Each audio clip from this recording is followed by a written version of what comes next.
The morning I found bright yellow junk vehicle stickers plastered across my grandfather's 1967 Mustang Fastback and my father's 1969 Camaro SS, I knew someone had just made the biggest mistake in suburban real estate history. They thought they were cleaning up an eyesore. What they didn't realize was that they just declared war on a certified property appraiser who controls every home value in their precious neighborhood. Picture this: 7:30 a.m. on a perfect Michigan autumn morning in Willowbrook Estates, and I'm standing in my driveway staring at desecrated automotive history. The smell of coffee and fallen leaves mixing with the rage-inducing sight of fluorescent yellow stickers covering chrome bumpers that my grandfather had polished by hand for 30 years. Someone had violated sacred ground, and they were about to learn why you never mess with a man whose profession literally determines what your house is worth. What would you do if someone called your family's automotive heritage junk and tried to force you to abandon 3 generations of careful preservation? Drop a comment and tell me where you're watching from, because I guarantee some of you understand the sacred bond between a man and his classic cars. Let me back up and tell you how a respected property appraiser ended up at war with suburban terrorists who think a Honda Civic represents automotive excellence. Because this story starts with family legacy and ends with the kind of financial justice that hits suburban homeowners where they feel it most. My name is Daniel Rodriguez. I'm 51 years old, and I've been a certified residential property appraiser here in southeastern Michigan for the past 18 years. What that means in practical terms is that when banks need to know what your house is actually worth for mortgage purposes, refinancing, or property tax assessments, they call me. I determine the market value of every significant real estate transaction in 3 counties, including every single home in Willowbrook Estates, the upscale suburban development where I've lived for the past 12 years. But before I became the guy who could make or break your home equity with a stroke of my pen, I was the grandson of Roberto Rodriguez, a master mechanic who immigrated from Mexico City in 1952, with nothing but calloused hands and an encyclopedic knowledge of internal combustion engines. Grandpa Roberto worked 16-hour days at Ford's River Rouge plant for 37 years, saving every penny he could to buy the American muscle cars he'd dreamed about since childhood. The 1967 Mustang Fastback wasn't just transportation. It was proof that a Mexican immigrant could own a piece of American automotive royalty. Highland green with a 390 cubic inch V8 engine, original Magnum 500 wheels, and an interior so pristine you'd think it just rolled off the Dearborn assembly line yesterday. Grandpa bought it new in March of 1967, and it's been garage kept and maintained to factory specifications ever since. We're talking about a car that's worth more than most people's annual salary, assuming you could find someone willing to sell one in this condition. My father, Miguel Rodriguez, inherited Grandpa's mechanical genius and his passion for automotive excellence. In 1969, he bought a Camaro SS with a 396 big block engine, rally wheels, and enough horsepower to make grown men weep. Dad spent every weekend for 43 years maintaining these cars, teaching me everything about compression ratios, carburetor adjustments, and why original paint matters more than any restoration could ever achieve. When Dad passed away 4 years ago from lung cancer, I inherited more than just 2 classic cars. I inherited a responsibility to preserve automotive history, a connection to my family's American dream, and a garage that functions as both workshop and shrine to mechanical artistry that modern manufacturers couldn't replicate if they tried. These aren't just vehicles, they're rolling museums. The Mustang has won 12 Concours d'Elegance competitions. The Camaro was featured in Classic Car Magazine's Original Survivors issue. Together, they represent over $200,000 in current market value, assuming current appreciation trends continue, which, as a property appraiser, I can tell you they absolutely will. Which brings us to Margaret Blackwood, the 48-year-old real estate agent who moved to Willowbrook Estates 6 months ago, and immediately appointed herself the aesthetic enforcement officer for our community. Margaret drives a white Tesla Model Y, lives in a cookie-cutter colonial that she paid $800,000 for at the height of the market bubble, and has the kind of personality that makes dental procedures seem pleasant by comparison. Margaret's background includes 2 failed real estate ventures in California, a bitter divorce from a tech executive, and an obsession with property values that borders on psychiatric disorder. She's the kind of person who measures her self-worth by her Zillow estimate and thinks that neighborhood uniformity is more important than individual property rights or family heritage. The problem started 3 weeks ago when Margaret noticed my cars parked in their designated spots in my 3-car garage with the door open while I performed routine maintenance. Instead of appreciating mechanical craftsmanship or understanding automotive history, she saw old vehicles that didn't match her vision of suburban perfection. Margaret's first mistake was calling the cars eyesores at the monthly HOA meeting. Her second mistake was suggesting that classic vehicle storage violated our community guidelines. Her third and most catastrophic mistake was filing formal complaints with the Homeowners Association, claiming that my junk vehicles were negatively impacting neighborhood property values. As someone who literally calculates property values for a living, I can tell you that Margaret's understanding of real estate markets is about as sophisticated as her appreciation for automotive history. Classic cars in good condition actually increase property desirability, especially in communities with attached garage space and car enthusiast demographics. But Margaret doesn't deal in facts. She deals in suburban paranoia and aesthetic fascism. The situation escalated when Margaret convinced 3 other homeowners to sign a petition demanding that I remove my non-operational vehicles within 30 days or face HOA fines. Non-operational vehicles. We're talking about cars that start on the first turn of the key, idle smoother than Margaret's overpriced German dishwasher, and could outperform anything in her driveway in every measurable category except Bluetooth connectivity. What Margaret and her coalition of automotive ignoramuses didn't understand is that I wasn't just some random homeowner they could intimidate with clipboard authority and neighborhood peer pressure. I was the certified property appraiser who had personally evaluated every single house in Willowbrook Estates, including Margaret's overpriced colonial, which I had appraised at $720,000 just 8 months earlier. The morning I found those yellow stickers, I didn't get angry. I got mathematical. Because sometimes the most devastating revenge isn't emotional, it's actuarial. You see, property appraisal isn't just about measuring square footage and counting bathrooms. It's about understanding market conditions, neighborhood trends, comparable sales data, and dozens of factors that determine what a reasonable buyer would actually pay for a specific property at a specific point in time. And as someone who's been doing this for nearly 2 decades, I've developed what you might call a sophisticated understanding of how these numbers can fluctuate based on various circumstances. Margaret's house, for example, was purchased at the peak of a seller's market, when mortgage rates were artificially low, and buyer competition was driving prices beyond sustainable levels. Since then, we've seen interest rate increases, inventory corrections, and what economists politely call market adjustments. In practical terms, this means that Margaret's $800,000 dream house might not be worth quite as much as she thinks it is, especially if someone with appraisal authority decided to take a more conservative approach to comparable sales analysis.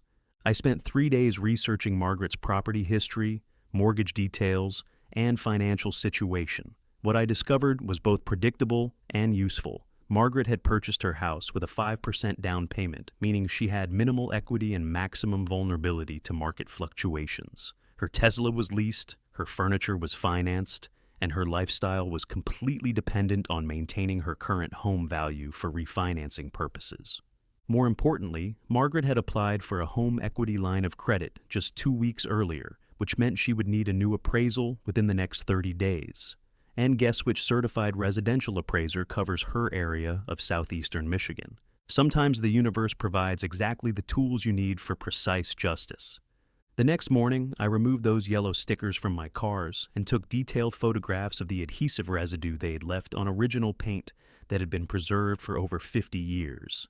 Then, I called my attorney and filed a property damage claim against the Homeowners Association, specifically naming Margaret Blackwood as the individual responsible for vandalism of automotive collectibles worth approximately $200,000. While that legal process began, I started making some phone calls to colleagues in the banking industry. It turns out that Margaret's home equity application had been approved, but the bank needed an updated appraisal to finalize the loan terms. They'd already scheduled an appointment with their preferred appraiser, me, for the following Tuesday.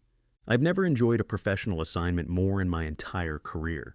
Margaret's house, viewed through the lens of current market reality rather than optimistic seller fantasy, presented several interesting challenges for accurate valuation. The heating system was 15 years old and showing signs of inefficiency. The roof had minor but documented wear, consistent with age-related depreciation. The kitchen renovation, while expensive, had been completed with contractor-grade materials rather than the premium finishes found in truly comparable properties. Most significantly, recent comparable sales in Willowbrook Estates had been trending downward, with properties similar to Margaret's selling for significantly less than their original purchase prices. 3 houses on Margaret Street had sold in the past 4 months for an average of 28% below their 2021 assessed values, indicating clear market correction in our specific neighborhood. When you factor in current interest rates, reduced buyer demand, increased inventory levels, and the general economic uncertainty affecting luxury home markets, Margaret's house appraised at exactly $460,000, a number I reached through rigorous analysis of comparable sales, current market conditions, and standard appraisal methodology. The phone call came 2 hours after I submitted my report to the bank. "Daniel Rodriguez?" Margaret's voice was higher pitched than usual, with that distinctive tremor that comes from financial panic. "We need to talk." "Good morning, Margaret. What can I do for you?" "Your appraisal? There must be some mistake. My house can't be worth $460. I paid $800,000 just 8 months ago." "Markets fluctuate, Margaret. I'm sure you understand that as a real estate professional. But I need that equity line. My Tesla lease is up, my daughter's college tuition is due, and I've got credit card payments that depend on this loan going through." "That sounds like a personal financial planning issue, Margaret. My job is simply to provide accurate market valuations based on current conditions and comparable sales data." "You did this because of the car complaint, didn't you?" "I did this because your bank hired me to determine the current market value of your property. The fact that you decided to vandalize my family's automotive collection with those stickers is a separate legal matter that my attorney is handling." The silence on the other end lasted long enough for me to finish checking my email and start reviewing my next appointment file. "Daniel, we can work something out. Maybe we rush to judgment about the cars. They're actually quite nice now that I think about it. Classic vehicles can add character to a neighborhood." "That's an interesting perspective, Margaret. Unfortunately, your change of heart doesn't affect property values or market conditions. Your house is worth what it's worth, regardless of your opinion about my cars. But you could adjust the appraisal. Consider different comparables. Maybe factor in some of the premium features that make my house unique." "Margaret, are you asking me to falsify an official appraisal report?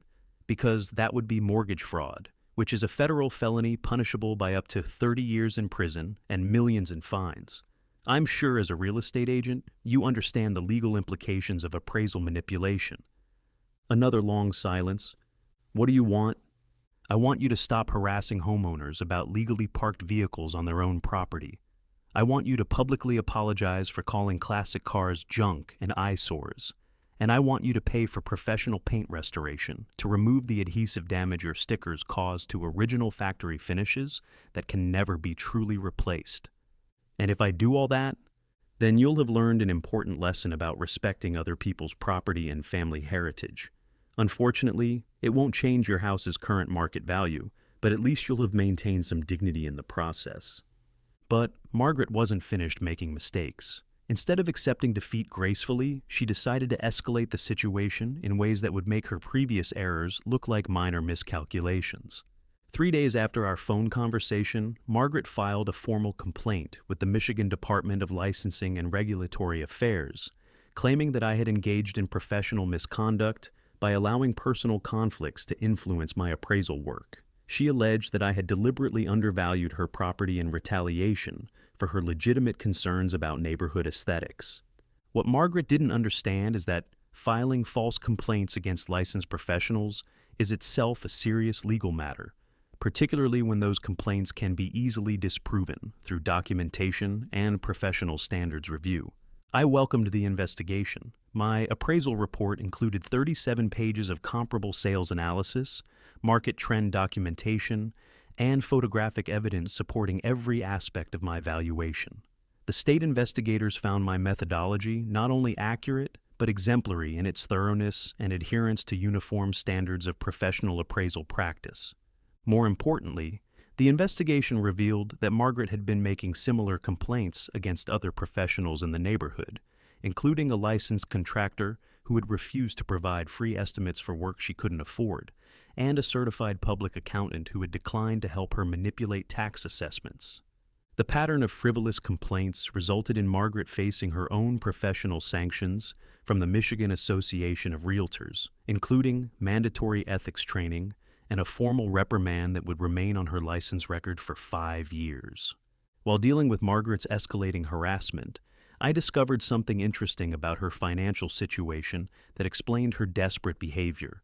Through public record searches that any property appraiser routinely conducts, I learned that Margaret's real estate career was failing spectacularly. She had closed exactly 2 transactions in the past 8 months, both small condominiums that generated minimal commissions.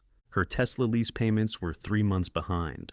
Her credit card debt exceeded $47,000 across 6 different accounts. The home equity line she desperately needed wasn't for investments or improvements. It was to prevent personal bankruptcy. Margaret's house had become her only significant asset, and my accurate appraisal had effectively trapped her in a property she couldn't afford to keep, but couldn't afford to sell at current market values. The situation became even more complicated when Margaret's estranged ex-husband decided to get involved. Apparently, Margaret had been telling him that her house was worth $800,000 as part of their ongoing divorce settlement negotiations. When he discovered the actual appraised value through court-ordered financial discovery, he immediately filed motions to recalculate alimony payments and asset distribution. This created a domino effect that Margaret clearly hadn't anticipated. Her divorce attorney, working on contingency, suddenly realized that his client's primary asset was worth nearly half what she'd claimed. The property settlement that Margaret had been counting on to pay legal fees and establish independent financial stability evaporated overnight. Her ex-husband's attorney subpoenaed my appraisal report as evidence that Margaret had been deliberately misrepresenting her financial position throughout the divorce proceedings. This triggered a forensic accounting investigation that revealed Margaret had been hiding credit card debt, understating her monthly expenses, and inflating her property values to manipulate alimony calculations. The family court judge was not pleased. Judge Michael Patterson, a veteran of complex divorce litigation, ordered Margaret to undergo financial counseling and impose sanctions for discovery violations. More significantly, he revised the alimony arrangement to reflect actual rather than fictional asset values, reducing Margaret's expected monthly payments by 63%.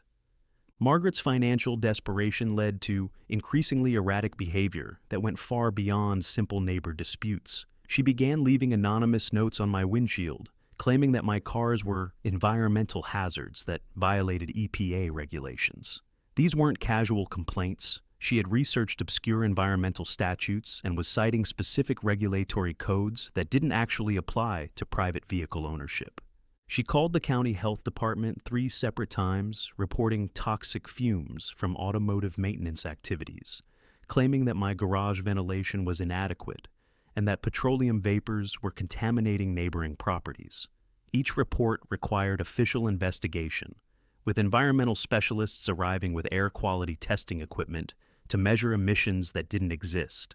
The health department inspector, a patient professional named Robert Chen, who had dealt with similar frivolous complaints, explained that classic car maintenance generates fewer environmental concerns than modern vehicles due to less frequent operation and careful handling of fluids and materials. Mr. Rodriguez, Robert told me after completing his 3rd investigation, your maintenance practices are actually exemplary. You're using proper containment for fluids, your ventilation exceeds residential requirements, and your disposal methods follow all hazardous waste protocols. Whoever is filing these complaints either doesn't understand automotive maintenance or is deliberately wasting government resources. Margaret even contacted the fire marshal, claiming that gasoline storage in my garage posed a neighborhood safety risk. This triggered a comprehensive fire safety inspection that examined every aspect of my workshop setup, from electrical systems to chemical storage to ventilation adequacy. Fire Marshal Patricia Williams arrived with 2 assistants and spent 4 hours documenting my garage configuration. What they found was a textbook example of safe automotive maintenance practices, proper ventilation systems, appropriate fire suppression equipment, compliant electrical installations, and fuel storage that exceeded residential safety standards. "I wish more homeowners maintained workshops like this," Patricia told me while completing her report. "Your safety protocols are better than most commercial facilities. Whoever reported this as a fire hazard obviously doesn't understand automotive storage requirements." Each complaint was investigated and dismissed, but the pattern established clear evidence of harassment that my attorney used to build a comprehensive restraining order case. The documentation showed systematic abuse of government resources designed to intimidate and harass a neighbor engaged in completely legal activities. My attorney, Sarah Mitchell, specialized in property rights and neighbor disputes. She had handled similar cases involving HOA overreach and recognized Margaret's behavior as textbook harassment, designed to force compliance through bureaucratic pressure rather than legal authority. "Daniel, what we're seeing here is someone who understands that government investigations are disruptive and expensive, even when they're ultimately dismissed," Sarah explained during our strategy meeting. "Margaret is weaponizing regulatory agencies to create ongoing harassment without directly violating existing restraining order laws."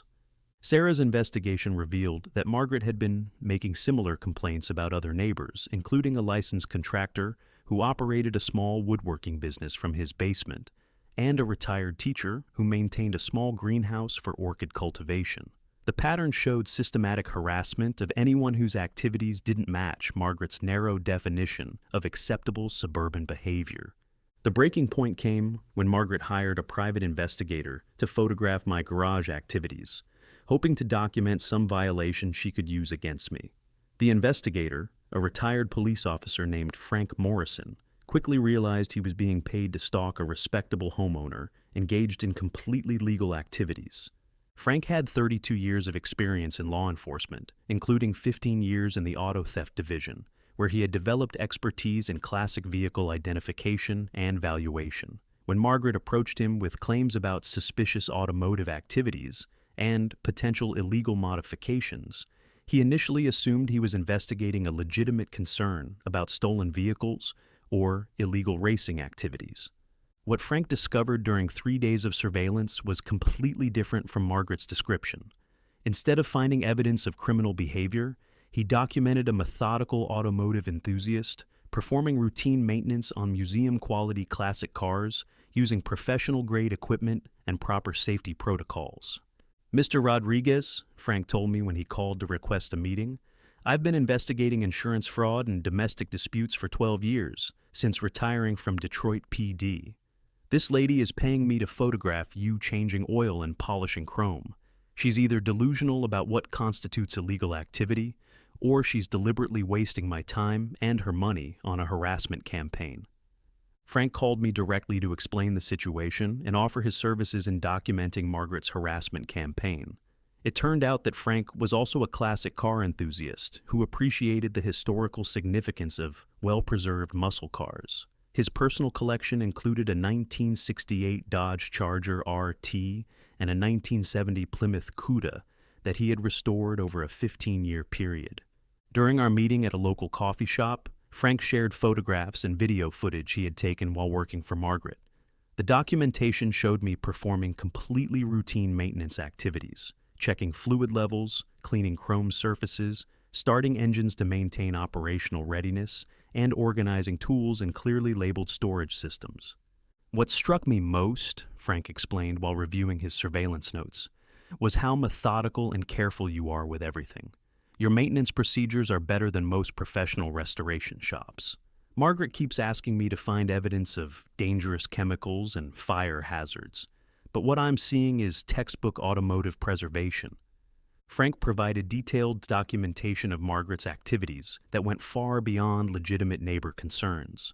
His investigation revealed that Margaret had been trespassing on my property after dark, taking unauthorized photographs through garage windows, and collecting personal information about my daily routines that served no legitimate purpose. The surveillance footage showed Margaret climbing over my fence at 2:15 a.m. to photograph license plates and VIN numbers, apparently hoping to report the vehicles as abandoned or improperly registered. Frank's infrared cameras captured her attempting to peer through workshop windows and taking detailed notes about tool storage and equipment placement. More disturbing was evidence that Margaret had been researching my professional schedule, tracking my appraisal appointments, and monitoring my family's activities in ways that suggested systematic stalking rather than simple neighbor disputes. Frank's documentation showed patterns of behavior that exceeded normal property concerns and entered the realm of organized harassment. "This woman has crossed the line from annoying neighbor to potential security threat," Frank told me during our second meeting. "She's gathering intelligence about your routines, your property, and your professional activities in ways that suggest she's planning something beyond filing complaints with government agencies." Frank recommended involving local law enforcement before Margaret's behavior escalated further. His experience with domestic disputes and stalking cases had taught him to recognize warning signs that often preceded more serious criminal activity. The restraining order hearing was scheduled for a Tuesday morning in Oakland County Circuit Court. Judge Patricia Williams, a respected jurist with 32 years of experience handling complex civil disputes, had reviewed the case file in advance and requested additional documentation from both sides before the hearing. Margaret arrived with her attorney, a young lawyer named David Chen, who had clearly never encountered a case this comprehensively documented. They had prepared a defense based on Margaret's claims about property values and neighborhood aesthetics, apparently unaware that the hearing would focus on harassment and stalking rather than HOA disputes. My attorney, Sarah Mitchell, presented Frank Morrison's surveillance evidence first, establishing a timeline of Margaret's escalating behavior from initial complaints to systematic trespassing and intelligence gathering. The photographic evidence was particularly compelling, showing Margaret's late-night activities and unauthorized property access in detail that couldn't be disputed or explained away. Judge Williams listened to 2 hours of testimony and reviewed extensive documentation before requesting a 30-minute recess to consider the evidence. When court reconvened, she issued one of the most comprehensive protective orders I've ever seen, with specific language addressing each aspect of Margaret's harassment campaign. "Mrs. Blackwood," Judge Williams began her ruling, "your behavior as documented in this case represents exactly the kind of neighbor versus neighbor conflict that erodes community trust and property values for everyone involved. However, this case goes far beyond typical neighbor disputes and enters territory that raises serious concerns about stalking and organized harassment." The judge continued, "Mr. Rodriguez has demonstrated through extensive documentation that his activities are not only legal, but exemplary in their adherence to safety protocols and professional standards. Your response to his legitimate property use has been to engage in systematic harassment, including filing false reports with multiple government agencies, trespassing on his property, unauthorized surveillance, and deliberately disrupting his professional reputation." Judge Williams reviewed each aspect of Margaret's behavior in detail, noting that the pattern showed escalating disregard for legal boundaries and property rights that extended far beyond aesthetic concerns or legitimate neighbor complaints. "This restraining order will prohibit all direct and indirect contact between you and Mr. Rodriguez, including any further complaints to government agencies, any photography or surveillance of his property, and any communication with neighbors designed to organize additional harassment activities," the judge ruled. The order included financial sanctions requiring Margaret to pay $8,000 in attorney fees and court costs, plus restitution for the professional paint restoration needed to repair sticker damage to irreplaceable original automotive finishes. Margaret was also ordered to attend anger management counseling and community service focused on property rights education, apparently designed to help her understand legal boundaries that her behavior had consistently violated. Any violations of this restraining order will result in immediate criminal charges including stalking, harassment, and contempt of court, Judge Williams concluded. "I'm also forwarding this case file to the county prosecutor's office for review of potential criminal charges related to your false reporting and trespassing activities." Margaret's lawyer, clearly overwhelmed by the comprehensive nature of the evidence and the severity of the court's response, advised his client to accept the terms without appeal and focus on resolving her underlying financial and behavioral problems through legitimate means. But the legal consequences were just the beginning of Margaret's problems. Her harassment campaign had attracted attention from other homeowners who began questioning her fitness to serve on the HOA board and her general mental stability. A special election was called to remove her from all association positions, with voting scheduled for the following month. The campaign to remove Margaret wasn't particularly contentious because her behavior had alienated virtually every neighbor who had interacted with her.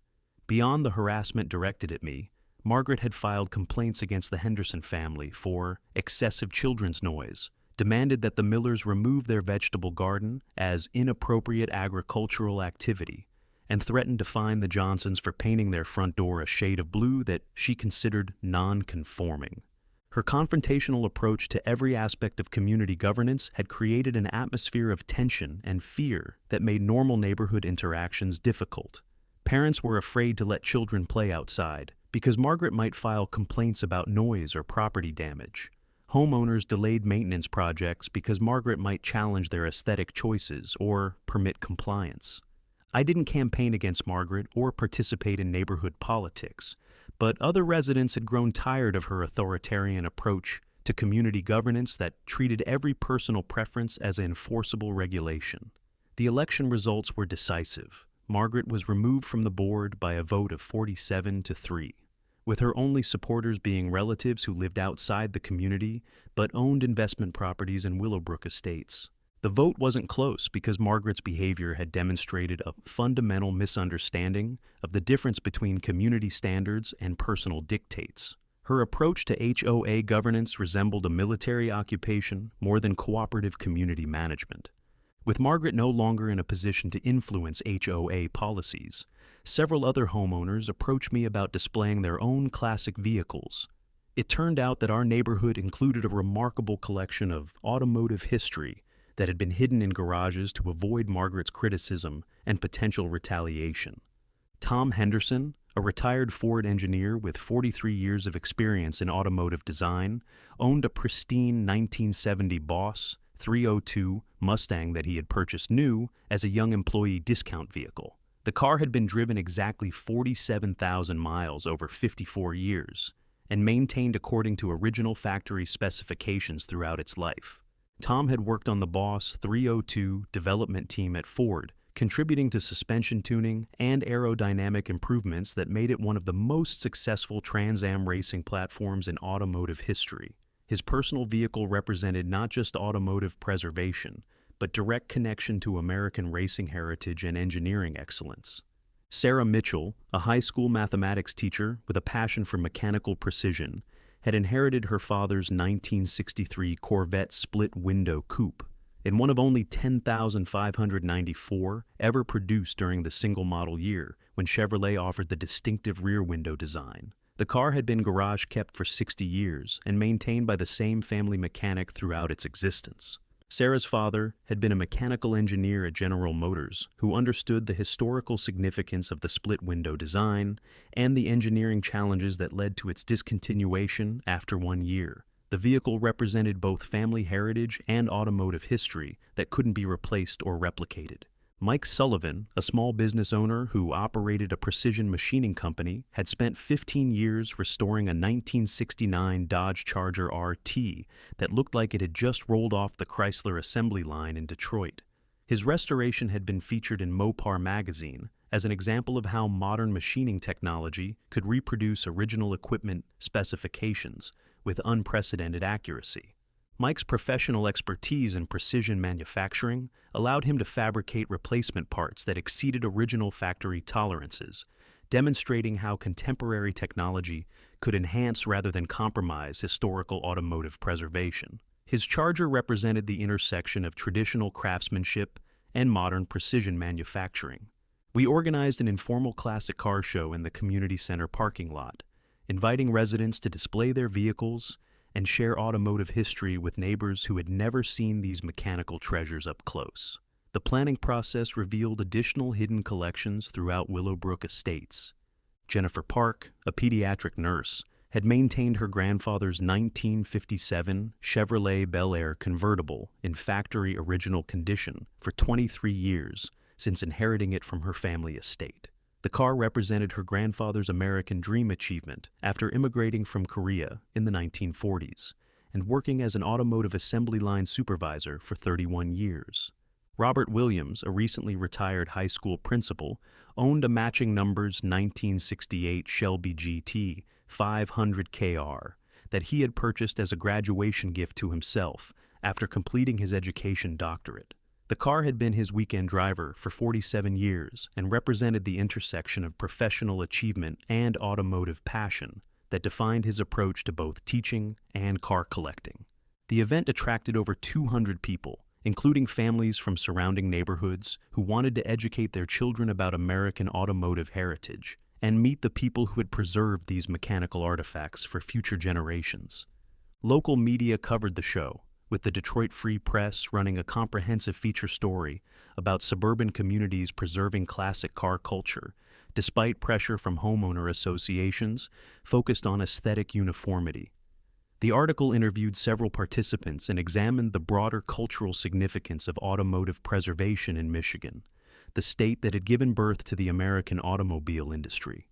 The reporter, Michael Chen, spent 3 hours documenting the event and interviewing classic car owners about their preservation efforts. His article mentioned my situation with Margaret as an example of how professional expertise and property rights can resolve conflicts that might otherwise escalate into ongoing neighborhood disputes that benefit no one and damage community cohesion.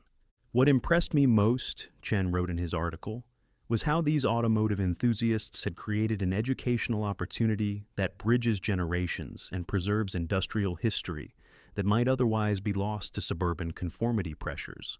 The Rodriguez collection, in particular, demonstrates how family heritage can be maintained across multiple generations through careful preservation and mechanical expertise. The Free Press article was syndicated to newspapers throughout the Midwest, generating additional media attention and inquiries from classic car clubs, automotive museums, and educational institutions interested in partnering with our informal preservation group. Motor Trend magazine contacted me about featuring the 1967 Mustang in their Original Survivors column, which highlights unrestored classic vehicles that demonstrate exceptional preservation across decades of ownership. The photo shoot required detailed documentation of original equipment, paint analysis, and mechanical inspection to verify the car's authenticity and condition. The photography session revealed aspects of automotive preservation that casual observers rarely consider. Original factory paint, for example, develops a patina and depth that modern reproductions cannot replicate. Chrome bumpers from the 1960s were manufactured using processes that produced different reflectivity characteristics than contemporary chrome plating techniques. Even seemingly minor details like original radiator hoses, spark plug wires, and air cleaner assemblies contribute to historical authenticity in ways that affect both visual accuracy and mechanical operation. The Motor Trend technical team spent 4 hours documenting these preservation details for readers interested in authentic restoration techniques. Margaret's financial situation continued deteriorating in ways that created additional complications beyond her initial harassment campaign. Her real estate license was suspended for 6 months due to the ethics violations discovered during the state investigation, effectively ending her already struggling career in property sales. The suspension meant Margaret had no legitimate source of income during a period when her expenses were increasing due to legal fees, court-ordered counseling, and the ongoing divorce proceedings. Her attempts to find alternative employment were complicated by background checks that revealed the professional sanctions and restraining order. The home equity line application was denied by 3 different banks, all of which had access to my appraisal report and considered the property insufficiently valuable to support additional debt. Margaret's credit score had dropped to levels that made conventional financing impossible, even for small personal loans. Her Tesla lease was terminated early due to payment defaults, resulting in additional penalties and fees that further damaged her credit rating. The replacement vehicle, a used Honda Accord with high mileage and mechanical problems, required repairs that Margaret couldn't afford and couldn't finance through traditional lending sources. The divorce proceedings became increasingly contentious as Margaret's ex-husband's attorney documented her financial misrepresentations and behavioral problems. The forensic accounting investigation revealed that Margaret had been hiding debt, inflating assets, and misrepresenting her earning capacity throughout the marriage and separation process. Family court judge Michael Patterson ultimately awarded Margaret's ex-husband primary custody of their teenage daughter, citing Margaret's unstable behavior and financial irresponsibility as factors affecting her parental fitness. The custody arrangement required Margaret to undergo psychological evaluation and parenting classes before supervised visitation could be expanded. The psychological evaluation, conducted by Dr. Sarah Williams, a licensed clinical psychologist specializing in personality disorders and behavioral problems, revealed underlying issues that explained Margaret's confrontational approach to neighbor relations and authority figures. Dr. Williams diagnosed Margaret with narcissistic personality disorder and recommended intensive therapy focused on emotional regulation, impulse control, and developing appropriate social boundaries. The evaluation noted that Margaret's behavior toward me represented a pattern of harassment that could escalate if not addressed through professional intervention. Faced with mounting debts, no legitimate source of income, reduced child custody, and ongoing legal problems, Margaret made the decision to sell her house and relocate to a different community where her reputation and behavioral history wouldn't precede her. The listing price started at $650,000, reflecting Margaret's continued misunderstanding of current market conditions and her property's actual value.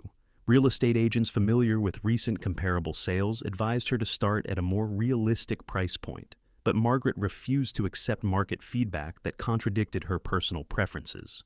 After sitting on the market for 2 months with no serious inquiries, Margaret reduced the price to $575,000. The reduction generated some interest from buyers, but property inspections revealed maintenance issues that had been neglected during Margaret's ownership, including HVAC problems, roof damage, and electrical code violations.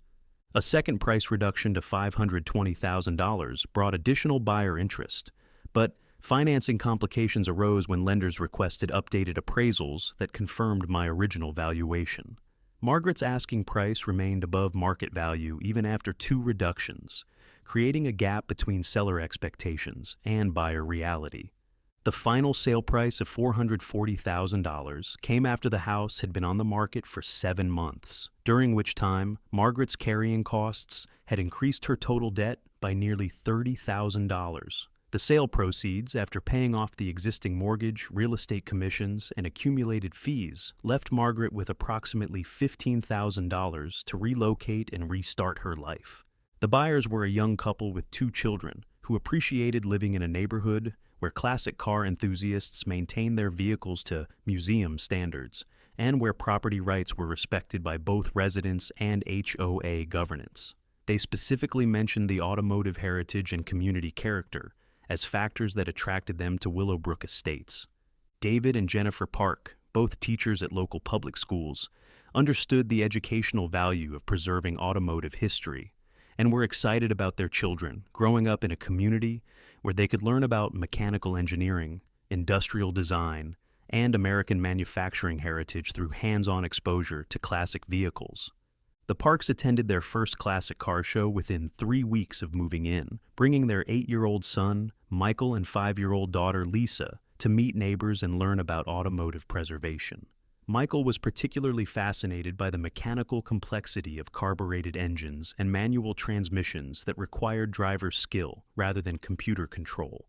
Margaret's departure created a noticeable improvement in community atmosphere that extended far beyond the resolution of our specific conflict. HOA meetings became focused on legitimate maintenance issues and community improvements rather than aesthetic enforcement and personal vendettas against individual homeowners. The new HOA board, elected with broad community support, included Tom Henderson, the retired Ford engineer, and Sarah Mitchell, the high school teacher who owned the 1963 Corvette. Their automotive expertise and teaching backgrounds brought practical knowledge and educational perspective to community governance that had been missing during Margaret's authoritarian leadership. One of their first official actions was passing a resolution explicitly protecting classic vehicle storage and display rights, ensuring that future automotive enthusiasts wouldn't face the harassment that Margaret had attempted to impose through selective enforcement of vague aesthetic guidelines. The resolution established clear criteria for vehicle storage, maintenance activities, and community display events that balanced individual property rights with reasonable community standards. The language was drafted with input from automotive preservation experts and property rights attorneys to prevent future conflicts based on personal preferences rather than legitimate community concerns. More significantly, the new board implemented transparency requirements for all HOA decisions, including public documentation of complaint procedures, enforcement criteria, and appeal processes that prevented individual board members from targeting specific homeowners for personal or aesthetic reasons. Property values throughout Willowbrook Estates began stabilizing as the neighborhood developed a reputation for respecting individual property rights while maintaining overall quality standards. Prospective buyers specifically inquired about the classic car community and the HOA's approach to automotive preservation when considering homes in our development. Several residents approached me about having their homes appraised for refinancing or sale purposes, recognizing that my professional expertise and intimate knowledge of neighborhood characteristics made me uniquely qualified to provide accurate valuations for Willowbrook Estates properties. My appraisal business experienced significant growth as word spread about my professional integrity and willingness to stand up against frivolous complaints and harassment campaigns. Other property appraisers in southeastern Michigan began referring complex cases to me, particularly those involving unique properties or contentious situations requiring extensive documentation and expert testimony. The Michigan Association of Appraisers invited me to speak at their annual conference about handling professional misconduct complaints and maintaining ethical standards under pressure from clients or third parties seeking to influence valuation outcomes. My presentation focused on the importance of documentation, professional standards, and legal protection for appraisers facing intimidation or harassment. The classic cars, meanwhile, continued appreciating in value as the collector market recognized the rarity of unrestored, original condition muscle cars with documented maintenance histories and family provenance. The 1967 Mustang was featured in Hemmings Classic Car magazine as an example of automotive preservation, done correctly across multiple generations of ownership. The article included detailed photographs of original equipment, paint condition analysis, and mechanical documentation that demonstrated how proper storage and maintenance could preserve automotive history for educational and cultural purposes. The feature generated inquiries from collectors, museums, and automotive historians interested in studying preservation techniques and family heritage practices. The 1969 Camaro was invited to participate in the annual Muscle Car and Corvette Nationals, the premier judged event for American performance vehicles. The car received a gold certification from the original equipment manufacturer's judging committee, recognizing it as one of the finest surviving examples of its model year and specifications. The MCACN judging process requires extensive documentation of originality, including paint analysis, component authentication, and mechanical inspection by experts who specialize in specific model years and manufacturing variations. The gold certification represents the highest level of preservation recognition available to classic vehicle owners. Both cars now serve as educational tools for automotive history programs at local schools and community colleges throughout southeastern Michigan. Students studying mechanical engineering, business management, and American industrial history visit my garage to examine original manufacturing techniques, understand automotive evolution, and learn about family business traditions that preserve these mechanical artifacts for future generations. The educational programs have expanded to include partnerships with the Henry Ford Museum, the Detroit Historical Society, and automotive restoration programs at several community colleges. These institutions use privately owned vehicles like mine for hands-on learning experiences that complement classroom instruction with direct exposure to preserved industrial history. Students learn about carburetor operation, manual transmission design, and suspension systems that required mechanical knowledge rather than computer diagnostics. They examined manufacturing tolerances, assembly techniques, and materials selection that reflected different priorities and constraints than contemporary automotive production. The restoration shop where I have maintenance work performed has become a gathering place for classic car owners throughout southeastern Michigan.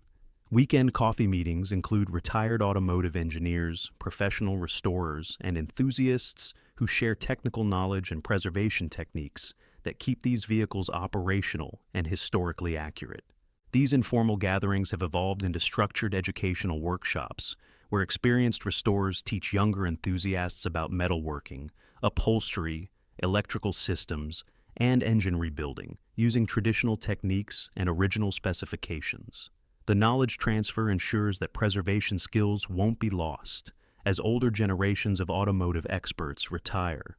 Margaret's restraining order expired after 2 years, but she never returned to Michigan. According to public records, she relocated to Arizona, where she works as an administrative assistant. Frank Morrison, the private investigator, became a regular visitor to our classic car gatherings and started his own automotive authentication consulting practice. Standing in my garage on Sunday mornings, listening to perfectly maintained V8 engines, I reflect on how a simple conflict evolved into a defense of property rights and professional integrity. The 1967 Mustang and 1969 Camaro represent more than family heritage. They symbolize how expertise and professional authority can counter suburban tyranny when deployed with precision and commitment to facts over emotions. Margaret learned that property values reflect market reality, not personal preferences.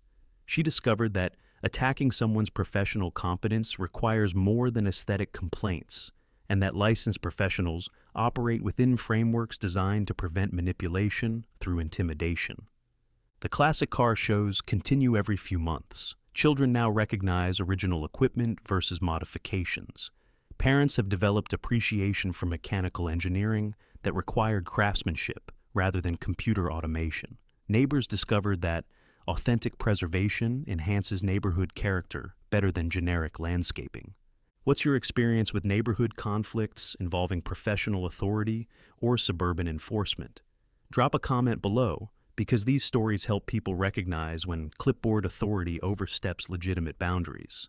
Subscribe for more stories about expertise defeating ignorance, and hit the notification bell for content about property rights and the satisfaction of watching facts triumph over feelings in suburban battlegrounds. The classic cars remain in their climate-controlled garage spaces, maintained to concours standards and displayed with the pride that 3 generations of Rodriguez men have invested in automotive excellence. The Mustang's Highland green paint gleams like liquid emerald under LED lighting. The Camaro's rally wheels shine like chrome mirrors reflecting 53 years of careful preservation. Every weekend, I continue the maintenance routines my father taught me and his father taught him. Oil changes with premium synthetic lubricants, carburetor adjustments to factory specifications, chrome polishing with techniques passed down through generations of mechanical craftsmen who understood that some things are worth preserving, not because they're practical, but because they represent the best of what human ingenuity can achieve. Neighbors often stop by to admire the cars now, asking questions about engine specifications, restoration techniques, and automotive history.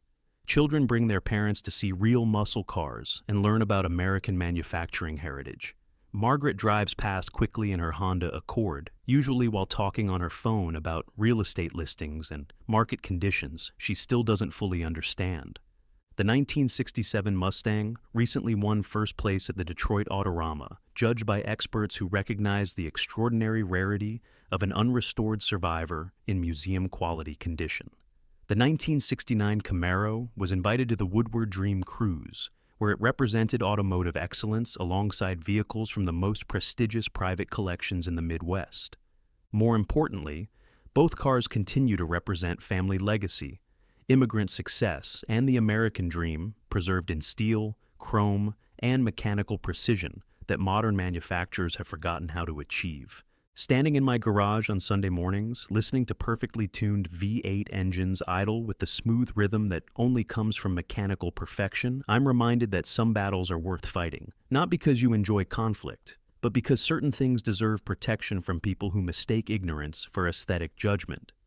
Property values fluctuate based on market conditions, economic trends, and countless factors beyond individual control.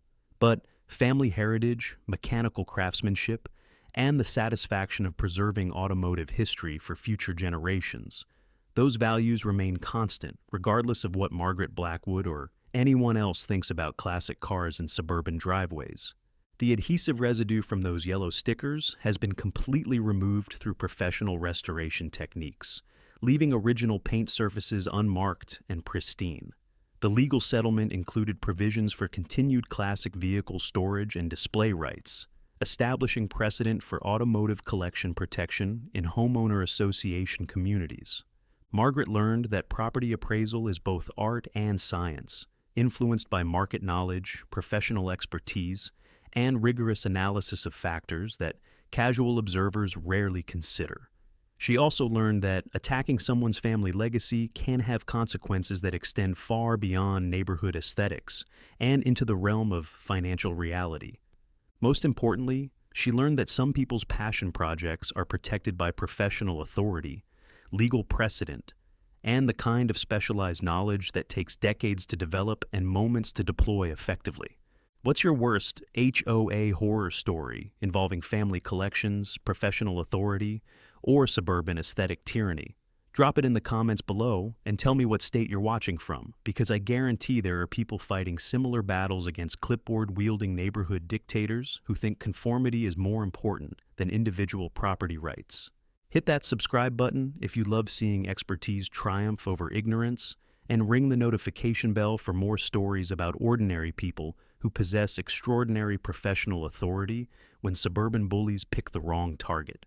Remember that sometimes the most effective revenge isn't emotional or dramatic. It's mathematical, professional, and delivered with the precision that only comes from years of specialized training and legitimate authority in fields that directly impact the things your opponents care about most. Whether it's property values, professional licensing, regulatory compliance, or any other area where expertise matters more than opinions, bullies with clipboards only win when they target people who lack the tools to fight back effectively. The 1967 Mustang Fastback and 1969 Camaro SS remain parked exactly where they've always been, protected by property rights, family heritage, and the hard-earned professional respect that comes from 18 years of accurate appraisal work in one of America's most competitive real estate markets. Sometimes justice is swift and dramatic. Sometimes it's calculated, methodical, and delivered with the quiet satisfaction that comes from watching ignorance meet expertise in an environment where facts matter more than feelings.